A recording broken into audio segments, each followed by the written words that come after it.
अस्सलाम वालेकुम जी। तो व्यूअर्स, आज हम हाजिर हुए हैं एक नई वीडियो के साथ। सबसे पहले जो हमारे न्यू विजिटर्स हैं उनके लिए मैं अपना इंट्रोडक्शन करवाता चलूँ। My name is Waseem Ahmad and I am working as a business development officer in आईफल स्टेट। बेसिकली काफ़ी सारे कस्टमर्स का सवाल आ रहा था कि टोकन मनी क्या होता है, टोकन मनी के बारे में बता दें, टोकन मनी को थोड़ा सा ब्रीफली एक्सप्लेन कर दें। तो आज जो हमारा टॉपिक है वो है टोकन मनी। टोकन मनी क्या होता है, टोकन मनी की कितनी टाइप्स होती हैं, टोकन मनी की क्या अहमियत है और रियल एस्टेट की दुनिया में टोकन मनी क्यों ज़रूरी है।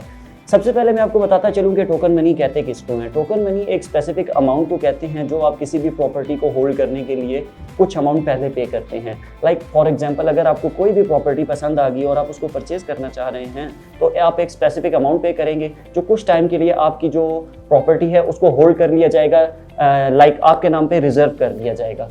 टोकन मनी की दो इकसाम होती हैं, एक होता है कंफर्म टोकन मनी, दूसरा होता है conditional token money. Confirm token money क्या होता है? कंफर्म टोकन मनी वो होता है कि अगर आपने एक स्पेसिफिक अमाउंट पे की है, लाइक उसकी वर्थ है प्रॉपर्टी की 10 मिलियन, तो आपने उसका एटलीस्ट 10% पे करना है जो कि 1 मिलियन बनता है। ऐसा नहीं होता कि अगर आप एक 10 मिलियन की प्रॉपर्टी के लिए 50,000 का टोकन मनी पे कर रहे हैं तो उसकी कोई क्रेडिबिलिटी नहीं होती। तो अगर आपको कोई भी चीज़ पसंद आती है तो आप पहले एजेंट को या जिस स्टेट से भी आप परचेज़ कर रहे हैं उसको आप टोकन मनी पे करते हैं, उस सूरत में कि ये आपके नाम पे रिजर्व कर लिया जाए कुछ टाइम के लिए, और उसके बाद आप जो भी बायर और सेलर के दरमियान टाइम तय पाता है उसको मद्देनज़र रखते हुए आप बाकी अमाउंट पे करके वो अपने नाम पे ट्रांसफ़र करवा लेते हैं। अब दो इकसाम होती हैं टोकन मनी की, number 1 conditional token money, number 2 confirm token money. सबसे पहले मैं आपको बताता चलूँ कि कन्फर्म टोकन मनी क्या होता है। कन्फर्म टोकन मनी वो होता है जो कि रिफंडेबल नहीं होता।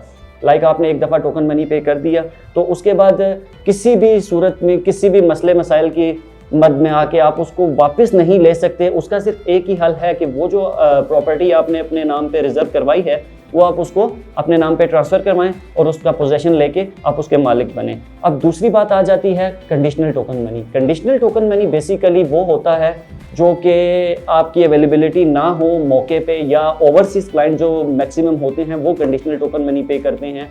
और कंडीशनल टोकन मनी जो है सम हाउ रिफंडेबल होता है, क्योंकि अगर जब भी आप प्रॉपर्टी देखने जाते हैं तो अगर एजेंट की वजह से या आपकी वजह से या बायर की या सेलर की वजह से किसी की वजह से भी कोई इशू आता है तो वो आपको रिफंड हो सकता है। ये तो हो गया टोकन मनी का तरीका। अब आपको मैं ये बता देता हूँ कि टोकन मनी पे करने का क्या तरीका है।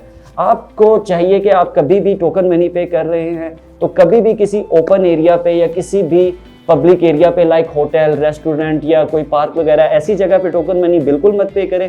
बल्कि आप हमेशा जो भी रेलेवेंट स्टेट है, जो भी रेलेवेंट कंपनी है जहां से आप चीज़ परचेज कर रहे हैं, उनके हेड ऑफिस में जाके वहां पे आप अपना टोकन मनी पे करें। वहाँ पे टोकन मनी पे करने से ये होगा कि जो चांसेस ऑफ मिसअंडरस्टैंडिंग्स होते हैं वो बिल्कुल ज़ीरो हो जाते हैं, और आप हमेशा उनको पे करें जो कि आपने रेलिवेंट पर्सनैलिटी को ही पे करनी है। आइदर वो उस कंपनी के CEO हैं या ब्रांच मैनेजर हैं, जो भी पर्सन उस टाइम पे अवेलेबल हैं, आप उनको टोकन मनी पे करें। और पे करने के बाद आप उनसे जो रिसीविंग है उसका तकाजा लाजमी कीजिए ताकि आपके पास एक रिटर्न एविडेंस हो कि हमने इस डेट को टोकन मनी पे किया है, हमारे बीच में ये बातें तय पाई हैं और इतनी डेट बाद हमने अपनी बाकी अमाउंट पे करके प्रॉपर्टी को अपने नाम पे ट्रांसफ़र करवाना है।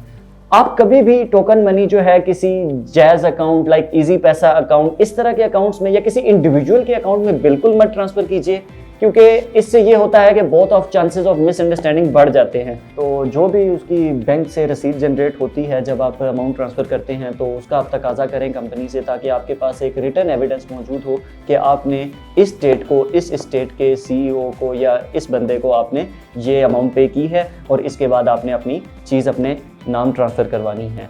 तो नाजरीन, उम्मीद करते हैं कि आपको हमारी ये वीडियो काफ़ी इन्फॉर्मेटिव लगी होगी और काफ़ी सारे क्वेश्चंस जो हैं वो आपके माइंड में क्लियर हो गए होंगे। तो मज़ीद इसी तरह की वीडियोस देखने के लिए और मज़ीद इन्फॉर्मेशन गैदर करने के लिए हमारे चैनल से बने रहिए। फिल वक्त के लिए इतना ही, मिलते हैं नेक्स्ट वीडियो में। अपना ख्याल रखिएगा। खुदा हाफ़िज़।